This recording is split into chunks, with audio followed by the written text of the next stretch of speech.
네, 시간이 됐습니다. 우리 다 같이 자리에 일어나셔서 주님의 성령 이곳에 찬양하심으로 주일 예배 하나님께 드리겠습니다.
전능하사 천지를 만드신 하나님 아버지를 내가 믿사오며 그 외아들 우리 주 예수 그리스도를 믿사오니 이는 성령으로 잉태하사 동정녀 마리아에게 나시고 본디오 빌라도에게 고난을 받으사 십자가에 못 박혀 죽으시고 장사한 지 사흘 만에 죽은 자 가운데서 다시 살아나시며 하늘에 오르사 전능하신 하나님 우편에 앉아 계시다가 저리로서 산 자와 죽은 자를 심판하러 오시리라. 성령을 믿사오며 거룩한 공회와 성도가 서로 교통하는 것과 죄를 사하여 주시는 것과 몸이 다시 사는 것과 영원히 사는 것을 믿사오나이다. 아멘. 다 같이 자리 앉히고 찬송가 321장 찬양하겠습니다.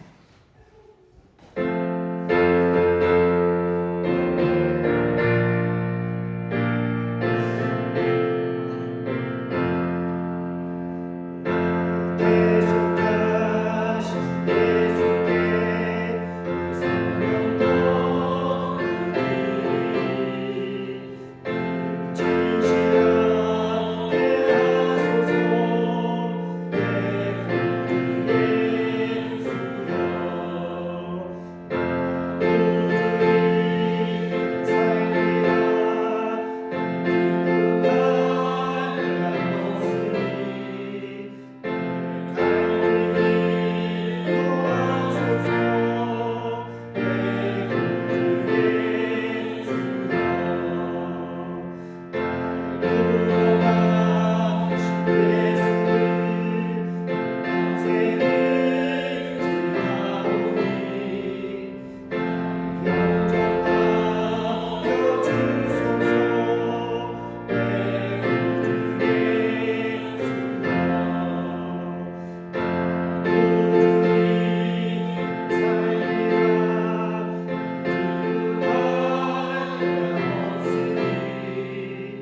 우리를 이 세상에 보내셔서 하나님을 우리의 아버지라 부를 수 있는 믿음을 갖게 하셨고,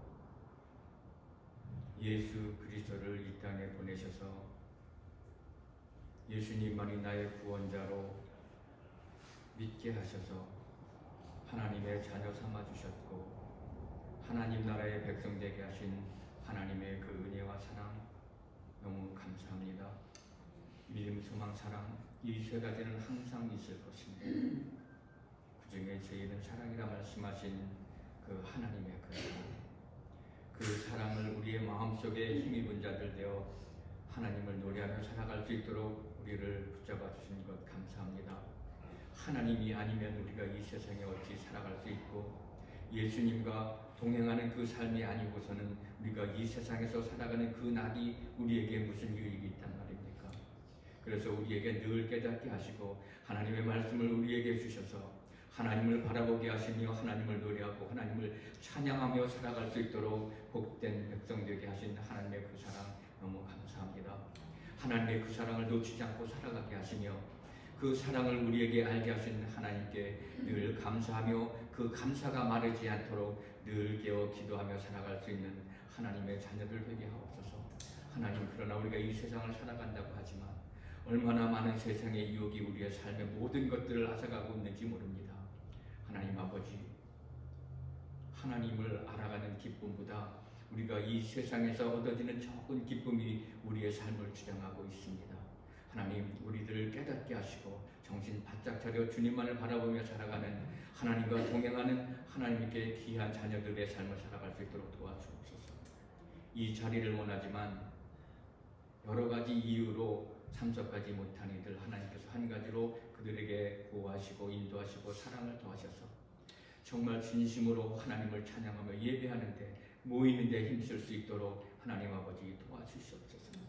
하나님, 살아가는 것이 얼마나 어려운지 모릅니다. 어두움의 영이 우리를 얼마나 많이 붙들고 있고 우리를 삼키려 하고 우리를 핥히고 있는지 모릅니다. 정말 굳건히 주님만 바라보고 의지하며 살아갈 수 있는 용감한 하나님의 백성들 되게 하시고 말씀만이 우리의 삶의 기준이 될 수 있도록 도와주옵소서. 이곳에 모여 하나님을 예배합니다. 이 자리에 우리에 모이게 하셨고 정말 귀한 말씀으로 우리들을 일깨워 주시는 하나님의 대언자 목사님을 세우셨사오니 그가 말씀하시는 그 모든 것들이, 그 모든 말씀이 우리의 삶의 정말 기준이 되고 지표가 될 수 있도록 주님 도와주시옵소서. 하나님께서 커다란 것으로 깨우치게 하시고 깨우쳐 주신 그 말씀을 따라 말씀을 증거할 때 우리는 아멘으로 화답하며 살아갈 수 있는 복된 하나님의 백성들 될 수 있도록 도와주시옵소서. 하나님만 의지합니다. 하나님만 바라봅니다. 우리의 가는 그 길을 인도하시는 성령의 인도하심 따라 힘있게 살아갈 수 있도록 도와주시옵소서. 하나님만 기뻐하며 살아가는 복된 기쁨을 살아가는 하나님의 귀한 자녀들 될 수 있도록 축복해 주옵소서. 감사드리고 예수님의 이름으로 기도하옵나이다.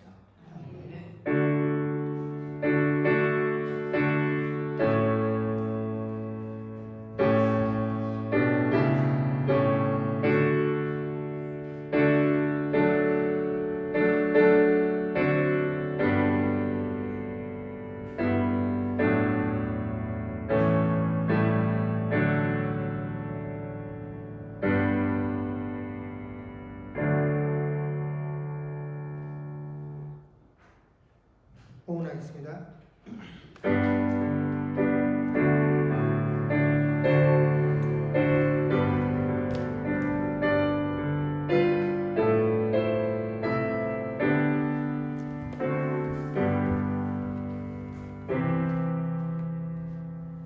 네, 교회 소식 전하겠습니다. 희진 집사님께서 연주관에 기부를 하셨고요. 제가 지난 주간에 그 몇몇 분한테 다음 주에 날씨가 좋다고 얘기를 해서 날씨가 좋으면 다음 주에 우리 아이를 하는 게 어떻겠냐고 말씀드렸는데 제 고민을 싹 씻어줘서 다음 주에 비 온다고 얘기해보고 또 떴네요.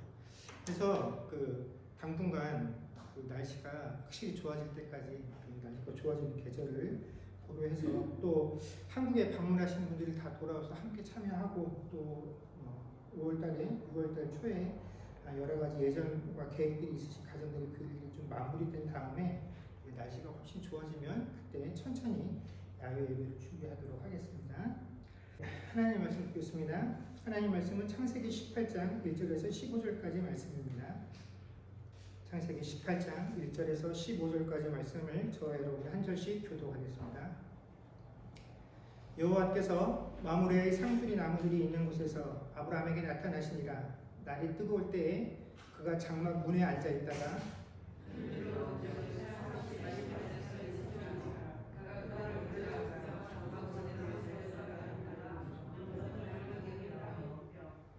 이르되 내 주여 내가 주께 은혜를 입어 싸우면 원하건대 종을 떠나 지나가지 마시옵고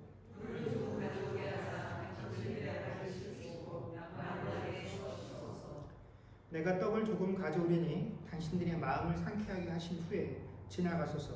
당신들이 종에게 오셨음이니이다. 그들이 이르되 내 말대로 그리하라.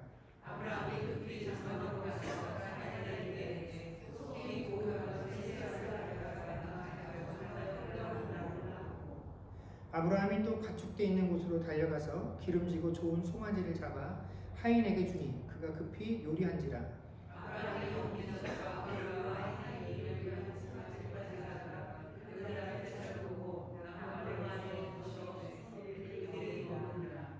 그들이 아브라함에게 이르되 내 아내 사라가 어디 있느냐? 대답하되 장막에 있나이다.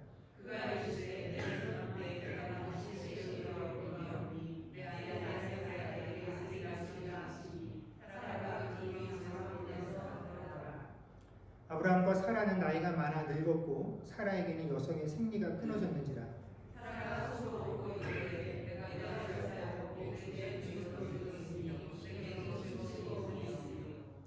여호와께서 아브라함에게 이르시되 사라가 왜 웃으며 이르기를 내가 늙었거늘 어떻게 아들을 낳으리요 하느냐.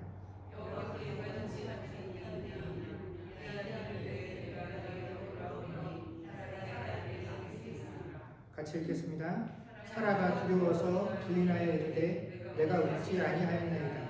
이르시되 아니라 내가 웃었느니라. 아멘. 저희가 지난 주에 아브라함의 하나님과의 관계가 끊어진 상태로 하나님께서 아브라함에게 13년간 침묵하셨다라는 내용을 살펴보았습니다. 그런데 이 13년의 침묵의 시간이 흐르고 났을 때 아브라함이 내가 하나님과 동행하지 못하는 삶을 살았구나, 내가 잘못되었구나 하고 자신의 삶을 돌이켜보면서 자신의 잘못을 깨달아 이것들을 회개하고 아브라함이 하나님께로 돌아오는 것이 아니라 아브라함이 하나님을 찾기도 전에 13년 만에 하나님이 아브라함과의 관계를 끊으셨다가 또 먼저 하나님께서 아브라함에게 찾아오셔서 다시 이야기하고 관계를 회복시키셨다라는 것. 그리고 이 아브라함과의 관계를 회복하시면서 하나님께서 내가 너와의 이 모든 약속, 내가 너를 처음 불렀을 때 너에게 맡겼던 그 모든 약속들을 반드시 이루고야 말겠다라는 것. 내가 그렇게 하겠다라는 그 약속의 징표로 아브라함에게서 아브라함에게 태어난 자녀들뿐만 아니라 그 집안에 속해 있는 모든 남자들에게 무엇을 징표로 주십니까? 할례를 징표로 주셨다라는 것까지 살펴보았습니다. 그런데 하나님께서 이렇게까지 하셔서 아브라함의 믿음이나 그의 성품이나 그의 신앙이 하나님께 그 약속을 받아서 그 약속을 성취하기에 충분하지 못함에도 불구하고 하나님께서 이렇게 아브라함에게 전전긍긍하고 하나님만 애달퍼서 이 사랑이 흘러넘쳐서 아브라함은 별 마음이 없는데 하나님만 이렇게 주구장창 아브라함을 쫓아다니면서 그에게 구애를 하시는 것처럼 보여지는 이런 사랑의 모습들을 통하여 하나님께서 궁극적으로 이루시려고 하는 것이 무엇이냐? 그건 바로 하나님 나라의 건설이다라는 것입니다. 오늘 저희가 읽지는 않았습니다만 창세기 18장 18절에 보면 하나님께서 아브라함에게 뭐라고 말씀하시냐면 아브라함은 강대한 나라가 되고 천하 만민은 그로 말미암아 복을 받게 될 것이 아니냐라고 반문하심을 통해서 왜 내가 아브라함을 통해서 이렇게까지 계획을 준비하고 있는지, 그럼 이 아브라함을 통해 내가 이루려고 하는 것이 무엇인지에 대해서 이 아브라함에게 말씀해 주셨다라는 것입니다. 여러분, 창세기 18장에는 크게 두 가지 사건이 등장을 합니다. 하나는 오늘 저희가 읽었던 아브라함이 세 명의 나그네를 대접하는 내용이고, 다른 하나는 그 세 명이 아브라함을 방문했던 그 세 사람 중에 한 명이 하나님이셨죠. 육신의 모습으로 오셨던 하나님께서 내가 이곳을 떠나서 소돔에 갈 것인데 왜 소돔에 가는지, 가서 소돔에서 어떤 일을 행하실 것인지에 대해서 아브라함에게 미리 알려주시고 이 일의 처리를 놓고 아브라함과 대화하시는 내용이 이 18장의 내용입니다. 그래서 이 두 가지 사건, 하나님께서 인간의 모습으로 아브라함을 방문하시고 아브라함이 그 하나님을 대접하고 또 소돔과 관련된 이 이야기들을 나누는 이 모든 것들은 18절에 있었던 하나님께서 아브라함을 통하여 이루실 그 나라들이 어떠한 특징을 가지고 세워지고 어떠한 통치 기술을 따라서 하나님 나라가 세워져 갈 것인지를 보여주는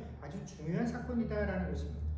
여러분, 하나님 나라라는 것은 우리가 많은 이야기들을 하지만 하나님께서 다스리는 공간을 우리는 하나님의 나라라고 일컫습니다. 그러면 하나님께서 다스리는 것, 눈에 보이지 아니하는 하나님께서 우리를 어떻게 다스리고 있느냐, 우리는 그것을 어떻게 아느냐, 우리가 하나님께서 우리를 다스리는 그 통치 원리에 따라서 살아가고 있는 그 모든 공간이 바로 하나님의 나라가 된다는 것입니다.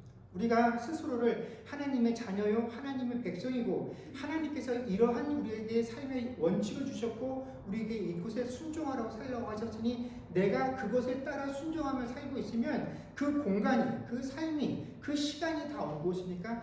하나님께 통치를 받고 있는 하나님의 나라가 되어진다는 것입니다.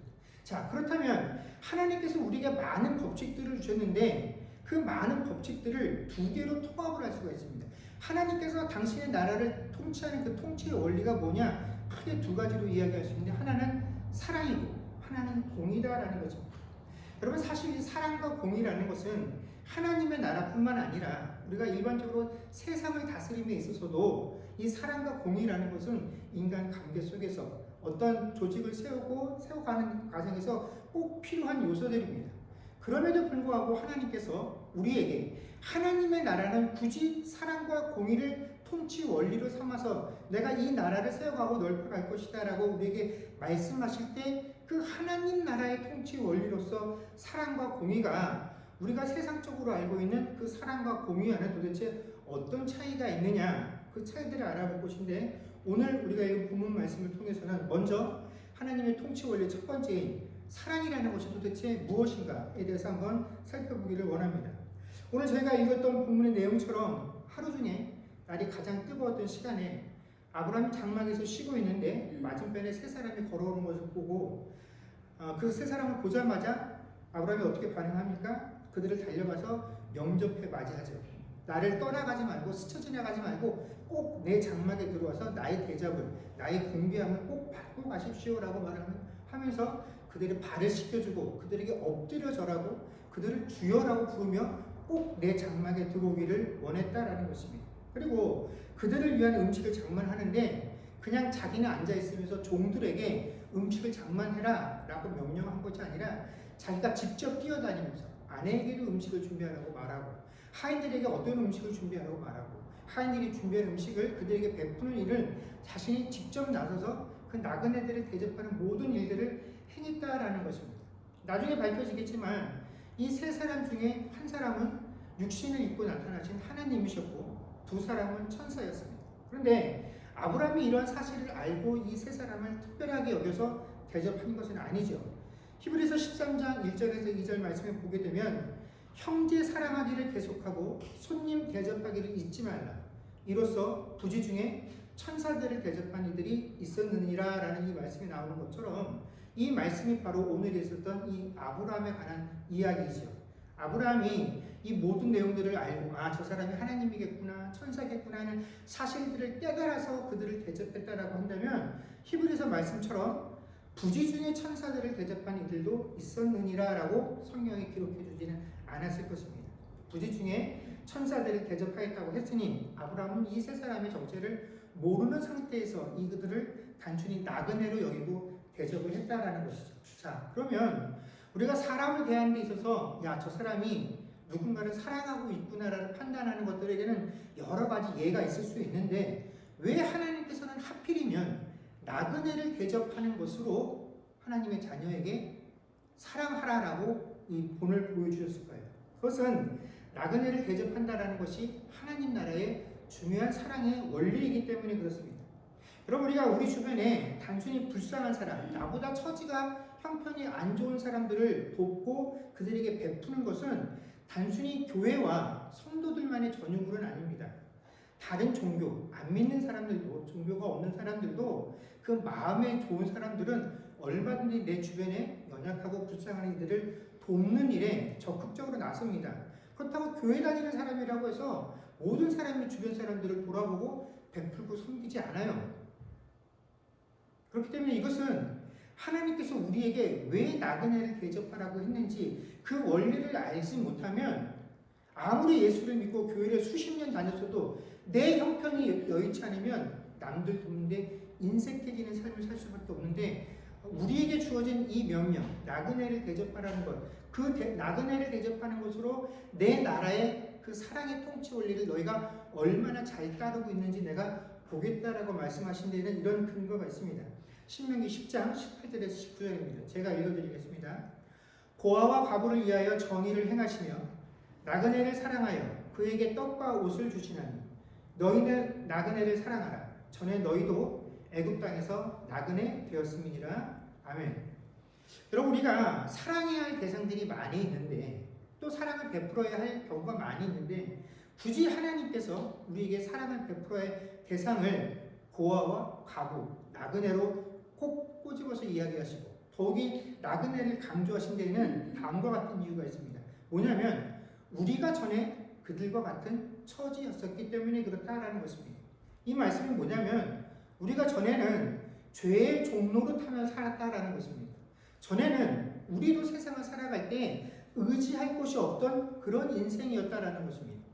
우리가 세상을 살면서 돈이 풍족해서 돈을 의지해 살아가는 사람들도 있었을 것이고, 또 지식을 의지해서 살아가는 사람들도 있었을 것이나, 엄밀히 말하면 그런 사람들은 뭡니까? 의지할 곳이 없는 채로 살아가는 사람입니다. 그런데 그 사실을 깨닫지 못하고 살아가는 사람들이죠.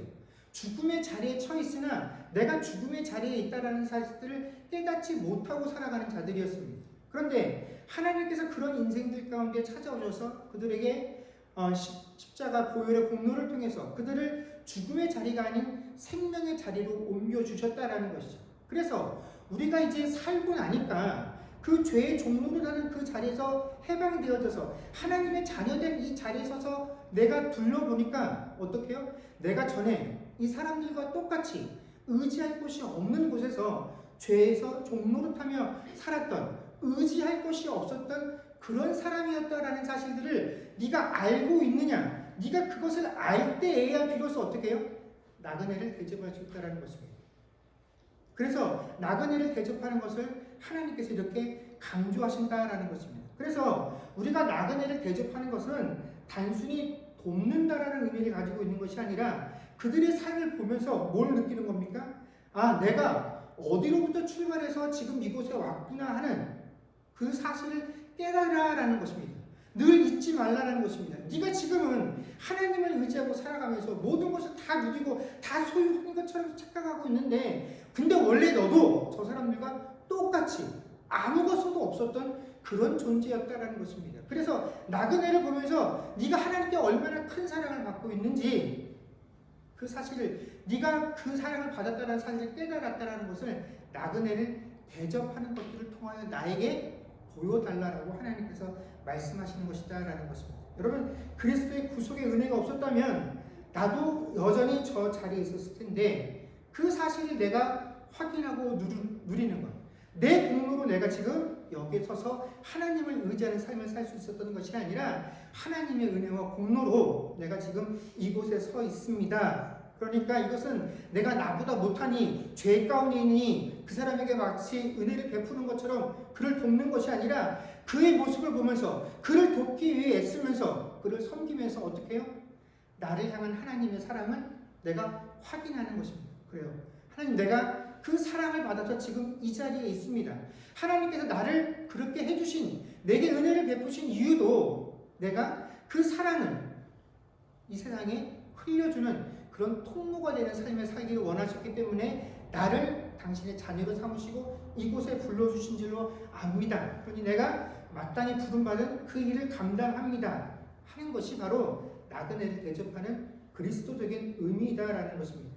그래서 특별히 고아와 과부 나그네를 예로 삼으신 것은 이거죠. 그들은 스스로의 힘으로 살아갈 수 없는 상황에 처해 있는 존재입니다. 뭐 요즘 같으면 이들을 도와주기 위해서 국가적인 제도도 있고 또 뭐 고아가 되었던 과부가 되었던 나그네가 되었던 자기 힘으로 살아남기 위해서 애쓰고 활용한 방편들이 많이 있지만 성경이 기록될 그 당시에는 고아도 과부도 나그네도 누군가에게 손을 내밀 수 없는 그런 처지에 있었던 사람들이 바로 이 대표적인 사람들이다라는 거죠. 외부의 힘이 작용하지 않으면 절대로 도움을 받을 수 없는 존재, 이게 고아, 과부, 나그네라는 것이죠. 구원받기 이전에 우리의 상태를 나타내는 말이 바로 고아와 과부와 나그네입니다. 그래서 이들을 대접하라는 것은 뭐냐면 하나님께서 나를 어떻게 하셨는지 네가 알고 있느냐 하는 그 진지한 물음이다라는 것입니다. 근데 단순히 이 나그네를 대접한다라는 이 고아와 과부와 나그네, 아무 힘이 없어서 스스로는 존재할 수 없는 이 사람들을 대접하는 건 하나님께서 공통적으로 우리 믿는 자들, 하나님의 자녀들에게 부여하신 의무인데 사실 오늘 이 아브라함이 나그네를 대접한 데에는 또 다른 특징이 한 가지 더 추가되어 있습니다. 그게 뭐냐면 이 나그네들이 무할례자였다라는 사실입니다. 바로 이 앞에서 하나님께서 처음 아브라함에게 할례의 제도를 주셨죠. 여러분, 이 할례라는 것은 이런 의미가 있습니다. 이 아브라함이 하나님께서 그를 택하고 부르시고 아브라함이 감당할 수 없을 만큼 하나님께서 큰 복을 계획을 준비하시고 그의 삶에 부어주시면서 이것을 이루는 통로가 되게 하겠다라고 하셨는데 사실 이 아브라함은 하나님의 약속을 받을 만한 자격이나 조건이나 능력이 없었습니다. 그는 늘 불순종했고 하나님을 온전히 신뢰하지 못하는 사람이었습니다. 그런데 하나님께서 그것을 다 아시죠.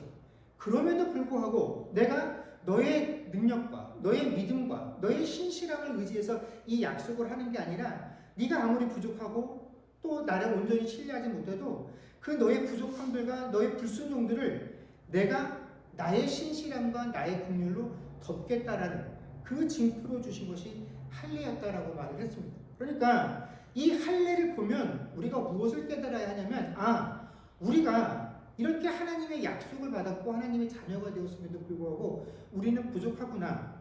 이러한 은혜를 체험할 만한 자격이 되지 못하는 자들인데 그럼에도 불구하고 하나님께서 우리의 능력을 보지 아니하시고 하나님께서 반드시 이루실 것이니까 하는 그 약속의 징표로 우리 몸에 그 징표를 주셨다는 사실을 보면 나의 부족함과 하나님의 은혜와 긍휼을 떠올리라고 주신 것이 바로 이 할례인데 이 할례가 이 이스라엘의 역사 속에 보면 그 주신 목적과 정반대로 항상 사용이 되었다라는 것이죠. 유대인들에게, 이스라엘 사람들에게 이 할례는 뭡니까? 자신들의 부족함과 연약함과 하나님의 은혜를 보는 것이 아니라 항상 이 할례라는 제도를 통해서 이스라엘 사람들은 자신을 높이고 나 아닌 아브라함의 후손이 아닌 상대방들을 압제하고 그들을 비하하는 그 징표로 할례를 삼았다라는 것입니다. 그래서 항상 이 할례가 피와 복수와 혐오를 부르는 그런 도구로 사용이 되었다라는 것이죠. 나중에 야곱의 아들들이 자신의 여동생이 당한 수치를 갚기 위해서 어떻게 합니까? 너희가 우리와 가족이 되려면 할례를 행해야 한다라고 해서 할례를 실시한 그 사이에 어떻게 합니까? 그 이방인 족속들을 다 쳐서 죽이죠. 그래서 사람을 죽이는 일에 이 할례를 사용했다라는 것입니다. 예수님 시대는 어떻습니까? 예수님과 제자들이 이방인들과 죄인들과 함께 식사를 한다고 서기관과 바리새인들에게 끊임없이 비난을 받았다라는 것입니다. 심지어 사도행전에서 베드로는 성령께서 고넬료의 집안에 임하는 이방인에게도 성령께서 임하신다라는 사실들을 통해서 하나님께서 이방인들도 하나님의 자녀로 삼으셨구나라는 사실을 자신이 깨달았다라고 보았다라고 고백을 했음에도 불구하고 나중에 이 유대인 출신 그리스도인들이 예루살렘에서 이방인 지역에 왔다라는 이야기를 듣자 어떻게 합니까? 이방인들과 함께 식사를 하다가 이 사람들이 시선이 두려워서 이방인들을 남겨놓고 도망을 갔다라는 것입니다. 그러면서 이만큼 할례라는 것, 하나님께서 당신의 백성들에게 너희들의 부족함과 연약함을 깨닫고 너희들의 부족함과 연약함과 죄성을 덮는 이 하나님의 은혜와 긍휼을 바라보기를 원했던 그 하나님께서 원래 주셨던 할례의 취지와는 상관없이 이 할례라는 것들을 갖고 나는 하나님의 자녀, 너희는 아니야 해서 유대인과 비유대인들을 갈라서서 그들을 배제하고 그들을 멀리하고 그들을 죽이는데 이 할례라는 제도를 썼다라는 것입니다. 하나님께서 원래 주신 이 할례 제도, 이 목적과 이유와 정반대되는 수단으로 이 할례를 쓰고 있었다라는 것이죠. 그런데 맨 처음 이 할례를 받아서 처음으로 이 징표를 받고 살아갔던 아브라함은 할례의 의미를 제대로 알고 있었다라는 거죠. 그래서 그는 처음 할례를 받은 사람, 하나님께서 이것을 주면서 내 자녀들에게 준 내 징표라고 했음에도 불구하고 그는 그 징표가 없는, 확인해보지 않았으니 모르죠. 그렇지만 하나님의 자녀, 아브라함 세대에 처음 이 할례를 받았다고 하니 그 외의 사람들에게서 하나님의 자녀라고 하는 징표를 확인할 방법은 없죠. 그랬음에도 불구하고 그들을 자신의 장막 안에 들여서 그들을 대접하는 일에 전혀 주저함이 없었다라는 것입니다. 이 말은 아브라함이 그들을 대접할 때 무언가를 노리고 계산적으로 하는 행동이 아니었다라는 것입니다. 이 이후에 시내산에서 율법을 가지고 살아갔던 그 하나님의 백성들은요, 이 할례라는 제도를 통해서 한 번도 아브라함과 같은 모습을 보여준 적이 없습니다. 비유대인인, 할례를 받지 않은 이방인, 그들을 대접하는 일에 절대로 이렇게 두 발로, 맨발로 뛰어나가서 제발 우리 장막에 들어와서 쉬다 가십시오 라고 한 적이 없다라는 것입니다. 그리고 지금도 그 하나님의 율법을 받아서 세워진 이스라엘에게도 이러한 모습은 볼 수 없습니다. 종교가 다르고 인종이 다르면 그들을 제하는데 주저함이 없습니다. 피해 복수를 부르짖는 것이 하나님의 후손들의 모습이다라는 것입니다. 여러분, 이렇게 자격 없는 자를 대접하는 것, 이 무할례자를 대접하는 것, 이것이 하나님께서 다스리는 나라, 성도들이 하나님의 도리로 통치받고 있는 그 공간, 교회가 순종해야 되는 통치 원리로서의 사랑의 모습이다라는 것입니다.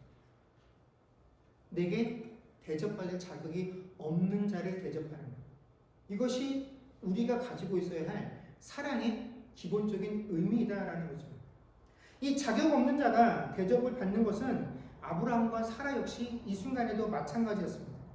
아브라함의 대접을 받던 나그네들이 갑자기 아브라함에게 내 아내 사라가 어디 있느냐라고 묻습니다. 나그네가 남의 집 아내 이름을 알면서 네 아내 사라가 어디 있느냐라고 부르는 경우는 사실 굉장히 보기 드문 일이죠. 그 집을 계획하고 방문한 것도 아니고 지나가다가 주인의 청을 받아서 갑자기 들어갔는데 그 안주인의 이름을 부르면서 그 사람이 어디 있느냐라고 묻는 것은 결국 흔한 일이 아닙니다.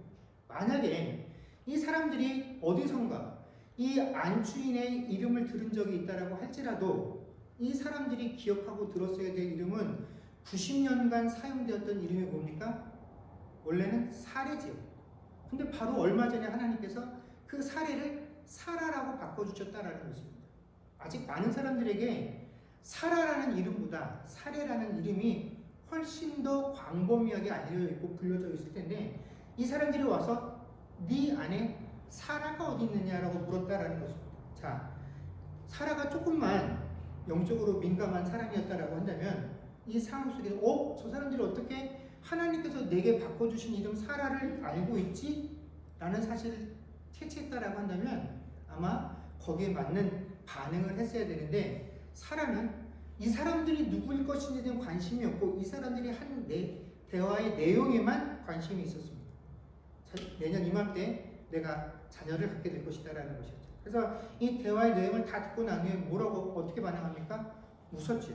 그래서 그 반응을 보시고 하나님께서 아브라함에게 이렇게 묻습니다. 사라가 왜 웃느냐? 그러고 나서 다시 한번 내년 이맘때에 아브라함과 사라가 아들을 낳게 될 것이다 라고 하십니다. 자, 그럴 때서야 비로소 사라가 두려워서 그 나그네들 앞에 나가서 내가 웃지 않았다라고 변명을 합니다. 근데 그 이야기를 듣고 나서 하나님께서 뭐라고 말씀하십니까? 아니야, 네가 분명히 웃었어. 하나님의 약속을 전혀 믿지 못하고 하나님을 상대로 내가 어떠한 거짓말과 어떠한 불순종을 보여도 내가 하나님을 얼마든지 속일 수 있다라고 사라는 여기는 것입니다. 사라의 이름을 바꿔주실 때 이미 하나님께서는 1년 뒤에 네가 자녀를 얻게 될 것이다라는 그때 약속도 이미 주셨죠. 근데 지금 다시 한번 그 하나님의 약속을 받으면서도 그 약속을 여전히 신뢰하지 못하고 있다는 것입니다. 이것이 아브라함과 사라의 믿음의 수준입니다. 그리고 하나님 말씀하실 때 내 경험도 내가 알고 있는 지식으로는 절대로 이루어질 수 없는 일이야 라고 웃었음에도 불구하고 하나님이 진노하신 것 같으니까 아니에요 하나님 저는 웃은 적이 없어요 라고 얼마든지 하나님을 속일 수 있다라고 여기며 하나님 앞에 서 있다라는 것입니다. 그런 하나님을 향해서 말씀하시는 것이 아니야 난 다 알아. 네가 감히 내 눈에 보이지 않았다라고 해서 네가 날 속일 수 있다라고 나를 만홀히 여기려 하지 말라라는 것입니다. 근데 참 놀라운 것은요. 아브라함도 사라도 이렇게 하나님을 온전히 신뢰하지 못하고 불순종하고 하나님께 거짓을 드러내고 있음에도 불구하고 하나님께서는 그런 그들에게 하나님께 하셨던 그 약속을 성실히 이행해 나가십니다. 그래서 실제로 1년 뒤에 그들은 이삭을 얻게 되죠. 여러분, 만약에 하나님께서 당신의 자녀들이 내가 너희들을 이렇게 사랑해서 너희들이 내 약속대로만 하면 내가 너희들을 살면서 이런 것들을 이루어줄 것이다 라고 하는 그런 약속을 우리에게 주었을 때 우리가 그 약속을 믿지 못하고 뒤로 돌아서서 내 삶에 가능이나 하겠어? 라고 그런 반응을 보인다라고 한다면 여러분 그런 반응에 따라서 하나님께서 우리에게 약속하신 것을 주시기도 하고 처리하시기도 한다라고 한다면 여러분 아브라함과 사라는요 하나님의 약속들을 온전히 받아 누리지는 못했을 것입니다. 하나님께서 너희들이 어떻게 하는지 너희들의 반응을 통해서 내가 너희들에게 약속한 복을 줄지 안 줄지를 결정하겠다고 한다면 그들은 결코 하나님의 복을 누리지 못했을 것이고 그것은 저희들도 마찬가지다라는 것입니다. 그리고 하나님께서 우리가 얼마나 하나님을 신뢰하고 그 하나님을 약속을 철저히 믿으며 내가 가지고 있는 지식과 내 경험과 앞서간 우리 선조들도 결코 해보지 못했던 그 경험을 나에게 약속으로 주시면서 너의 삶에 이것들이 이루어질 것이다라고 말했는데 하나님 그게 가능하겠어요? 한 번도 들어본 적이 없어요. 누구도 그런 일을 경험해봤다고 저에게 이야기해 준 적이 없어요 라고 하나님께 반문한다라고 한다면 네가 믿지 못하니 어쩔 수 없구나라고 하시며 우리에게 있던 모든 약속을 걷어가셨다라고 한다면 여러분 우리는 조금이라도 하나님을 의심하는 그 순간에 누구도 하나님께서 우리가 허락하신 그 은혜와 복을 받아 누릴 수 없을 것이다라는 것입니다. 그러나 하나님께서 그렇게 하지 아니하십니다. 왜냐하면요 하나님께서 우리에게 베푸시는 그 사랑과 은혜는 되돌려 받을만 해서 주시는 것이 아니기 때문에 그렇습니다. 원래 너희는 나그네였어. 원래 너희는 고아였어. 과부였어. 너희 힘으로는 원래 아무것도 할 수 없는 존재들이야. 근데 내가 너희들을 불쌍히 여겨서 내가 너희들에게 부스러기 하나 던져주는 게 아니라 내가 너희를 대접해 준다니까. 너희들에게 뭘 받을 것을 내가 알기 때문에 기대하면서 너희들을 내 장막 안으로 불러서 내가 너희들을 씻겨주고 대접해 주는 것이 아니라고. 처음부터 능력되지 않는 이들을 사랑하시겠다라는 그 하나님의 약속이 나그네를 대접하라는 그 사랑의 원리다라는 것입니다. 여러분 아마 사랑의 원자탄이라고 하는 그 이름들을 들어보셨을 것입니다. 이 손양원 목사님에게 붙여진 별명이죠. 이 손양원 목사님께서는 일제시대 때부터 전도사로 사역을 시작하셔서 해방과 6.25 한국전쟁까지 격동의 시대를 보내시고 그 한국전쟁 기간에 순교를 하시게 됩니다. 근데 이분이 처음에 전도사 때 애아곤이라고 하는 그 한센병자들을 상대로 목회를 하시고 일제시대 때에는 신사참배를 반대하시다가 심한 옥고를 치르기도 하셨습니다. 근데 이 손양원 목사님에게 결정적으로 사랑의 원자탄이라고 하는 칭호가 붙게 된 사건이 하나 있는데 이게 뭐냐면 자신의 두 아들이 그 공산당원에 의해서 죽임을 당하게 되죠. 근데 자신의 아들을 죽였던 이 공산당원을 양자로 삼아서 키우시게 됩니다. 그래서 그 그 아들들을 죽였던 이 사람이 나중에 국군이 들어와서 재판을 받고 죽게 됐을 때 이 사람은 자신이 양자로 삼아서 키우겠다고, 죽이지 말라라고 해서 자신의 양자로 삼아서 키우게 됩니다. 그래서 이 사건 때문에 우리가 특별히 손양원 목사님을 사랑의 원자탄이라는 그런 별칭을 붙여서 부르고 있죠. 이 손양원 목사님의 생애는, 이 손양원 목사님의 이름은 제가 어릴 적에 교회를 다닐 때에는 주일학교부터 뭐 학생, 청장년 시절에 정말 많이 들었던 이름입니다. 이분의 생애에 관해서 이분이 보여주셨던 그 삶의 모습들을 정말 귀에 딱지기가 앉도록 많이 예화로 듣고 설교 시간에 들어왔던 내용입니다.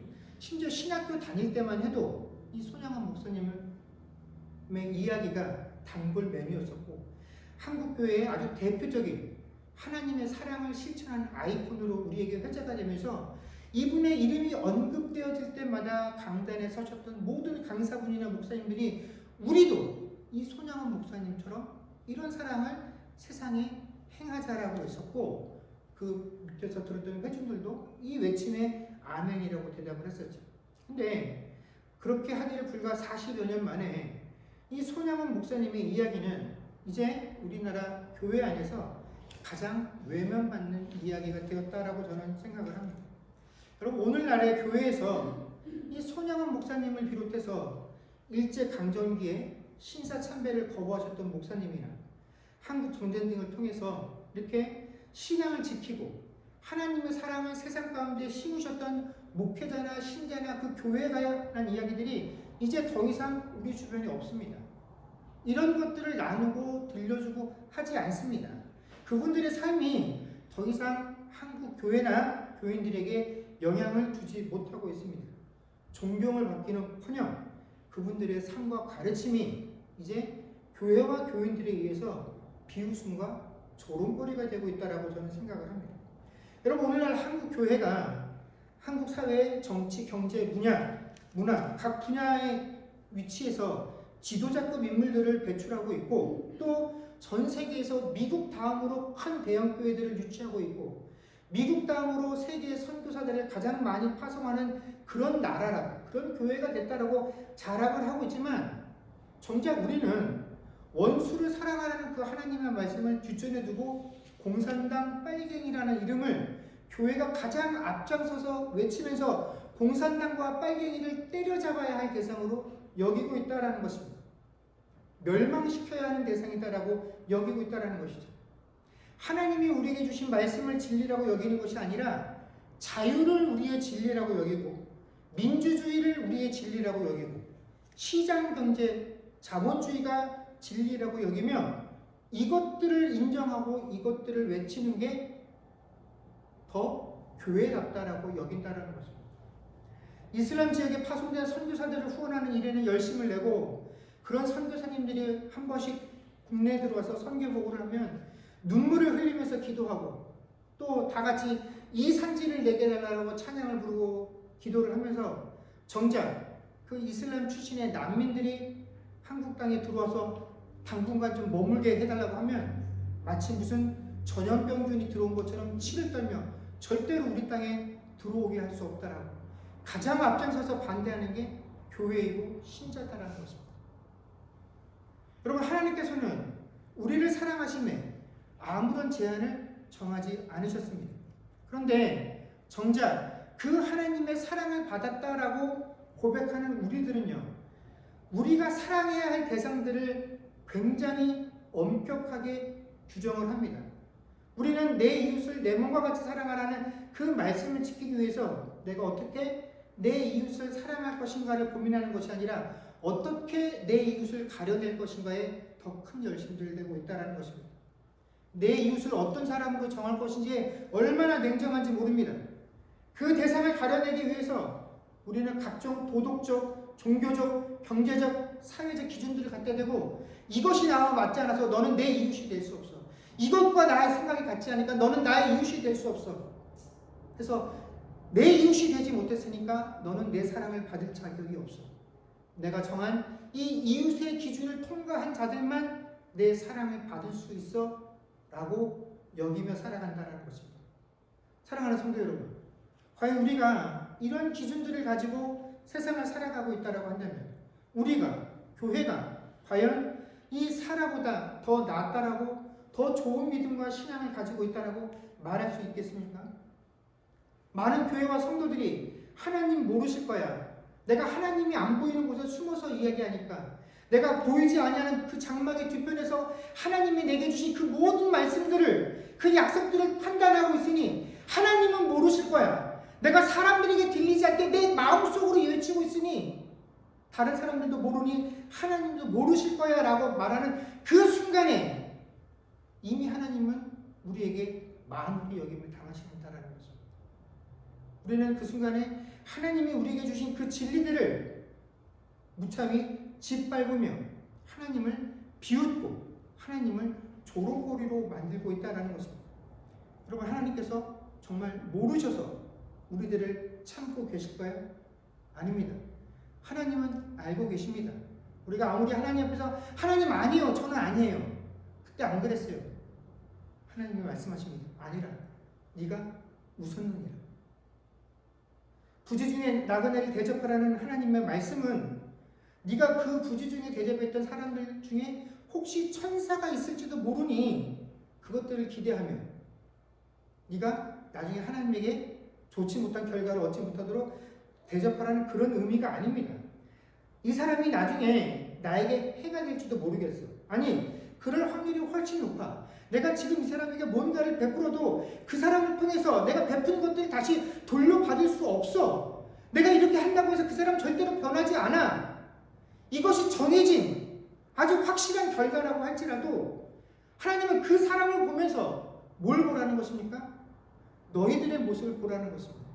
너희가 그렇게 있을 때, 그 사람들과 하등 다르지 않을 때 어떻게 해요? 내가 너희들을 내 나라로 영접하여 드렸다라는 거죠. 자격 없는 너희들을, 하나님과 원수되었던 너희들을 내가 맨발로 뛰쳐나가서 내 장막으로 불러들이고 너희들을 안치고 씻기고 먹이고 쉬게 해줬다라는 것입니다. 그래서 그 하나님께서 우리에게 명령하십니다. 뭐라고요? 나그네를 사랑하라는 것이 아니라 나그네를 어떻게 해요? 대접하라는 거죠. 이제는 우리가, 교회가 사랑에 너무 익숙해졌습니다. 우리는 눈물을 흘리고 무릎을 치며 하나님 사랑하게 해주세요 라고 기도합니다. 그러나 사랑하지 않아도 우리는 찔림이 없지요.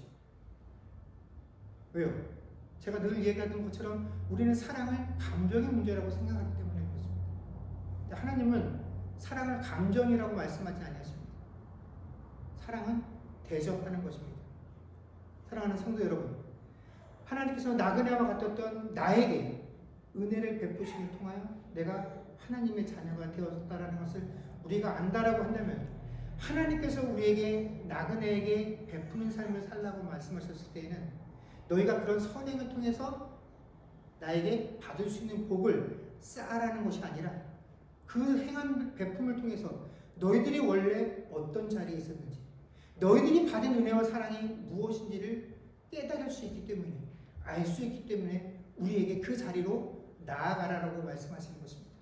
이번 한 주간 우리 주변에 있는 이 사람들이 내가 아무리 사랑을 베풀고 긍휼을 베풀어도 도무지 그 가치를 알지 못하고 변화되어지지 않을 것 같은 사람과 내가 함께 모여서 일하고 교제하고 생활하지만, 하나님, 그가 변할 것을 보면서 나에게 나그네를 베푸는 자가 아니라 하나님께서 내게 베푸신 것을 보며 나그네에게 베푸는 삶을 베푸며 살아가는 내가 될 수 있게 되라고 하나님께 구할 수 있는 저 여러분이 될 수 있기를 주의 이름으로 간절히 축원합니다.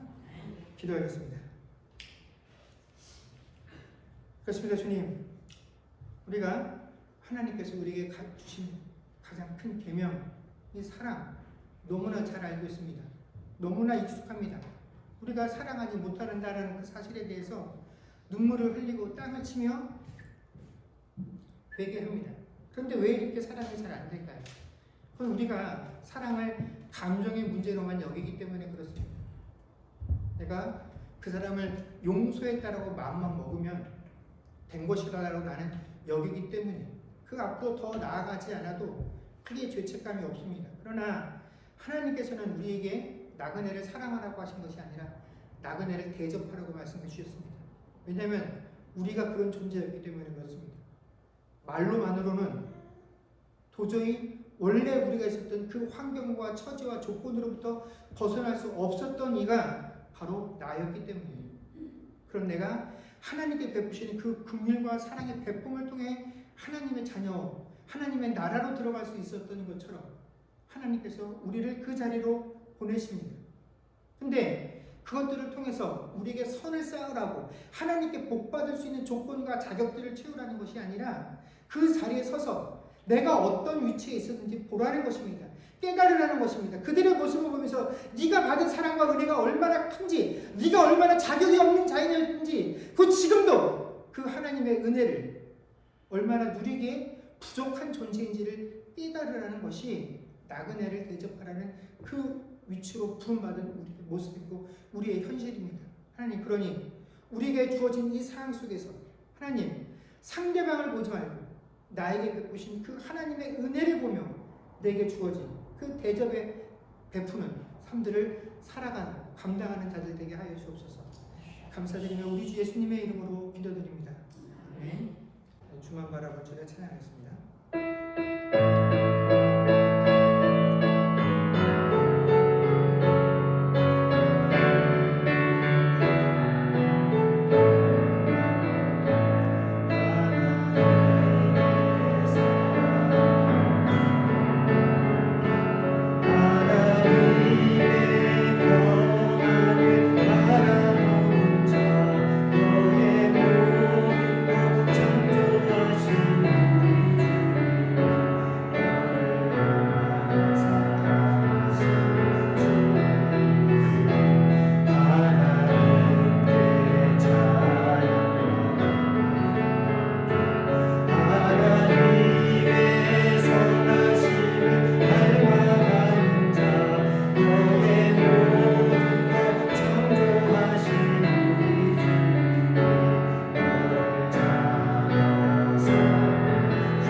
기도하겠습니다. 지금은 우리 주 예수 그리스도의 은혜와 하나님 아버지의 크신 사랑과 성령님의 교통하심과 충만케 하는 역사가 이제 나그네를 대접하라는 이 하나님의 말씀에 순종하며 살기로 고백하는 주의 백성들과 그들의 가정과 사업과 자녀들과 미래와 이 교회 위에 이제로부터 영원토록 함께 있을지어다.